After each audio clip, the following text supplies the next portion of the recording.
All right, imagine that you're a developer and you have a piece of property with a stream running through it. Or imagine that you're a city planner and you're working on planning land uses in an area with streams running through it. Or imagine that you are an engineer and you just got a cool new project with a stream corridor. What would be the best way to manage the stream corridor? Well, the best way to manage a stream corridor is to give it space.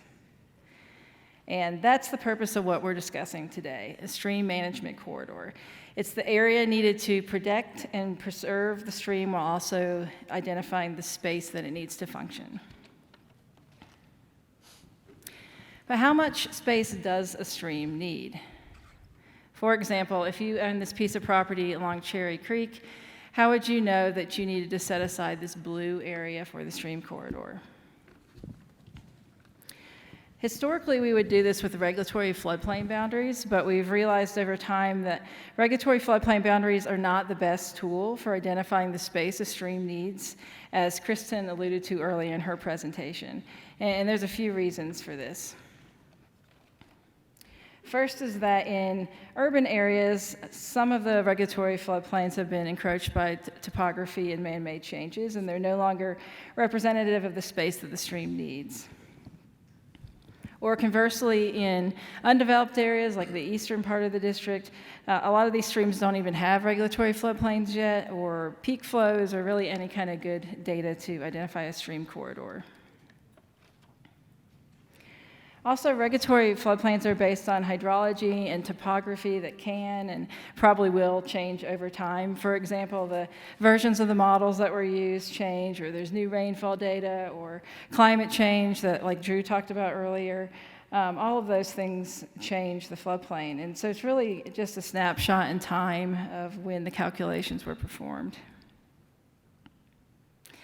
Then lastly, when we look at regulatory floodplains through the lens of the 5 elements of urban stream function, floodplains really only represent 2 of those 5 elements. And you can argue that there's some vegetation in the Manning's End calculations, but really it's H&H focused. And that's why in 2017, the district first started to think about the idea of stream corridors as an area that could be set aside that would encompass more than just the regulatory floodplain. And those first district-wide data set for stream corridors were based on shear calculations. And again, when we think about shear stress through the lens of the elements of urban stream function, they again only really represent 2 of the 5 elements. And again, you can argue a little bit about vegetation, but it's highly H&H focused. Also, as we started using the 2017 stream management corridors, we've noticed that some of them are much wider than we would expect, as the Indian Creek example there, where the stream management corridor is in orange and the floodplain is in blue. And then conversely, some of them are much more narrow than we would expect, like the lower Hayes Mountain Creek example. And this is really just due to the constraints of slope in the shear stress calculations. So we started thinking, well, maybe we should relook at our calculations for the district-wide data set. So we got a working group together, and the first thing that we thought about is that we really want these corridors to represent more than just hydrology and hydraulics alone. We want them to provide space for all the functions of a stream, which is how we landed on our current definition of a stream management corridor. They're planning level corridor widths to achieve high-functioning, lower-maintenance streams. And these are based on the 5 elements of urban streams. So you will notice that of those 5 elements, community values is in black. And I wanted to point that out because the working group made an intentional decision to not include community values in the district-wide data set because really community values comes down to the project scale. So what does each project want out of the corridor? For example, is it in a residential area? Is it in an industrial area? Is access to nature important? Those kinds of questions get answered on the project scale. So after we landed on our definition, then we really needed to determine what the approach was going to be to refine our corridor widths, and that's what Brian's going to talk about.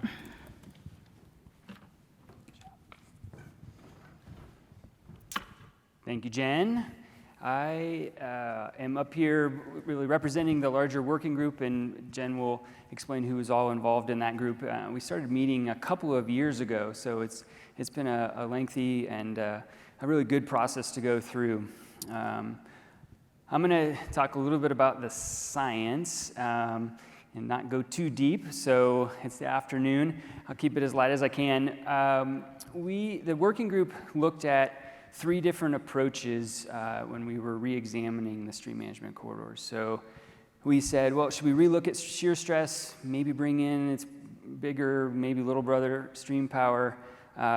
We talked about empirical relationships of floodplains, so width versus drainage area, or something along those lines, and then considered fluvial hazard zone delineations, which some of you may be familiar with. The Colorado Water Conservation Board and their technical assistance team developed a few years ago following the 2013 floods.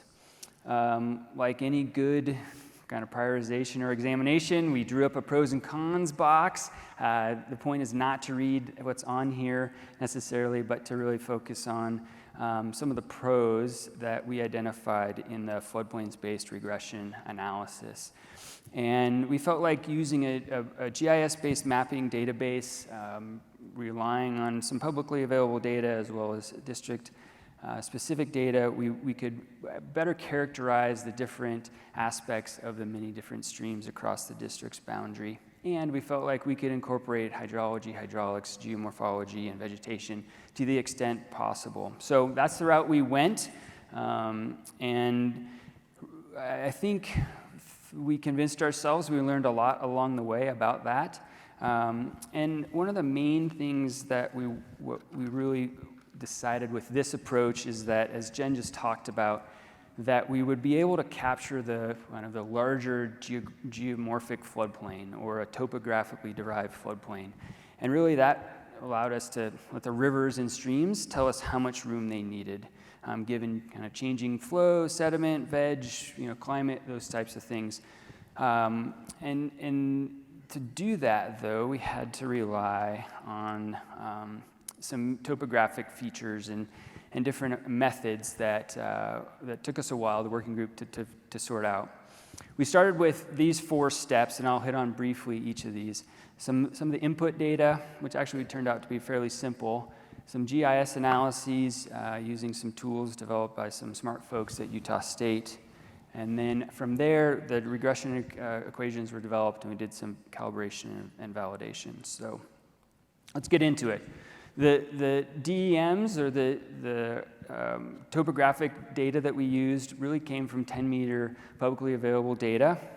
We know that there are LiDAR available for the Denver metro area. However, in terms of processing and timing, we decided to go with the 10-meter DEMs, and I'll explain more about that in a minute. And then we used the district's stream network, overlaid that onto the DEMs.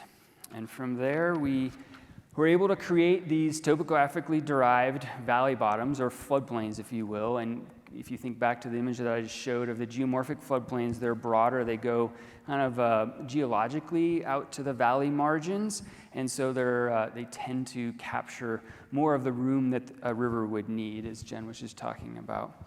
So for example, on here you see a low-lying valley bottom. That can be maybe more of a 5 or 10-year type of floodplain, if you will. And the elevated valley bottom would be maybe 100, 500 year, could even be larger. Whatever that room the river needs to move across the valley.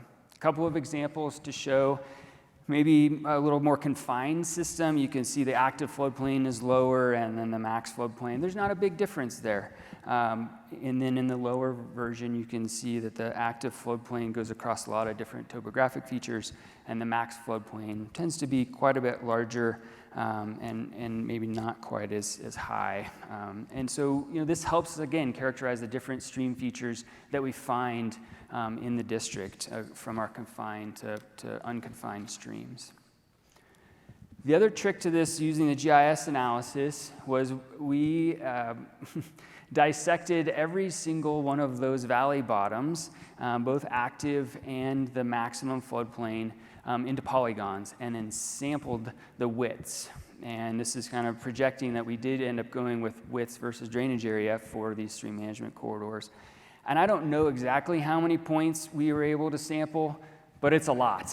And so that was another, I think, step forward in this process, that we had a significant amount of data to sample to create these different scatter plots of drainage area versus width. And this is just an example. Like I said, we looked at the active floodplain widths, we looked at the maximum, and did some very basic statistics of maximum, minimum, kind of mean or average widths to try and figure out which of those floodplains would best characterize the variety of streams across the district's boundary. From there, we derived these regression equations. This is an example for the Sand Creek watershed. So we mapped it from the mouth at the confluence of the South Platte all the way up to the headwaters. You can see they get narrower depending on the drainage area and so on and so forth. We did end up creating these regression equations for every watershed, or at least district-based management watershed, so 10 plus regression equations. We looked at one regression equation for the entire district, and it was a scatter shot that was very low statistical significance, very low R squared. Just a couple of examples of Box Elder and Cherry Creek. We had good statistical concurrence. And from there, we really went about developing those curves for all of the districts. I won't belabor this, but this just shows you those different regression equations, a lot of different variety across the width and drainage area that we were able to map for all of those different watersheds. From there, we wanted to know, are we in the ballpark? We've got all these regression equations. What do we do with them? And so we did some calibration using the fluvial hazard zones that had been developed for the district. And really the calibration was to tell us, should we use the active floodplain? Should we use the maximum floodplain? Should we use the minimum, maximum, or mean? And so we did some tuning to figure out what was the appropriate kind of selection of that. And we ended up using the maximum valley bottom and maximum width and that's what's shown here. We felt like we got, at least from the lines of evidence that we were able to see, good concurrence using that maximum width. We then looked at some validation of kind of where there's other FHZs. We looked at First Creek to make sure we were still in the right ballpark. Again, kind of floating around the district, trying to identify different types of streams in low-lying, or are they in a little bit of steeper areas, and finding concurrence there.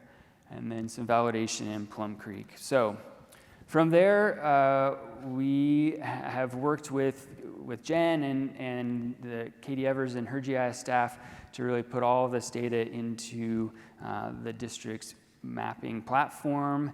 And we feel like we have a science-based approach and lots of brain power. I think I was the one, the scene where everybody steps backwards where you're not paying attention. I got voted to come up and speak, but lots of great people did lots of work. And again, these topographically derived SMCs that incorporate 4 of the 5 elements are live right now, and Jen's going to talk more about that now.